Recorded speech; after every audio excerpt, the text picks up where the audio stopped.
So England yet to get a win in this Ashes series, but don't feel down about that, England fans, because if it's anything that we saw from the second test that ended in a draw, it's definitely looking poised that they are on the cusp of a victory, especially with the bowling that we saw and the fierce bowling that we saw. Mark Butcher here with me in that second test, and led by, we have to say, Jofra Archer. Everybody's definitely excited about him. He bowled brilliantly, out of his skin completely, such a young one.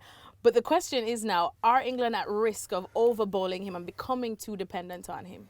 I was slightly concerned at the way that he was used in the first test, particularly in the first innings actually, knowing that if England were going to win the test match, they would need to literally turn him round in a day's time and have him go again. And I thought tactically it wasn't quite as good as I would have, or he wasn't handled as well as I would have liked to have seen him in the first innings. However, when you're as talented as he is, and as young as he is, and as sort of full of sort of stamina as he is, it's very tempting to keep him going. But I think England might need to look at the way they handle him, because these Test matches come very thick and fast. Should England win at Headingley, you know, they've still got to win another Test match, and then go to the Oval, or perhaps have to win the one at the Oval. They come very, very quickly, and if you are bowling at 90 miles an hour, there will be a payback for that at some point, no matter how young and fit you are. How would you have used him then better, I suppose, in this last test? Well, I mean, Jack Leach proved in the final innings that he can hold an end. So if you're worried about leaking runs in a low-scoring game, then you're a spinner that's more than capable of doing what Nathan Lyon does so well for Australia, which is bowl lots of overs, keep the run rate down at 2s, rotate your quicks at the other end. I thought Chris Woakes, particularly given his record at Lords, I mean, he takes his wickets at 10 apiece at Lords, was criminally underused in both innings. Whether or not there's an injury there and we don't know about, you know, that could be a factor also. So before we jump to any conclusions.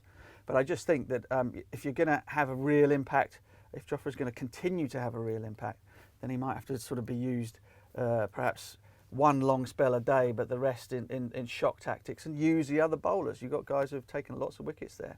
And they need to be part of the game too. And we'll just quickly stick a pin there, of course, with Chris Woakes, because he had 22 overs overall in that second test in comparison to Archer's 44 and Broad's 34.3. So what more would you want to see then from him, or how would you like to see Joe Root utilise him going into Headingley now? You can't bowl, you can't take wickets if you're not bowling, can you? I mean, there's no standing at third man, you're not doing any good. And as I've said, Jack Leach also gives him control, and somebody that can bowl a volume of overs and take wickets and not go for many runs, so that you can use your quick bowlers in a way that will keep them fresh and make them more impactful when you really desperately need them to be.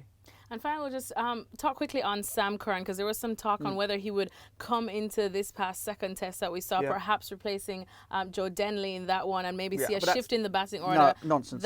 Can you make a case for him to come into this third test? Only if you replace Woakes or Broad, but not for a batsman. No, I mean, England's struggling for runs. Why would you play? The thing is, a captain has 5 seam bowling options.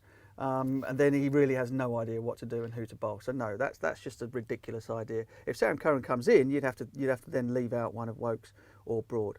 But I don't see that happening.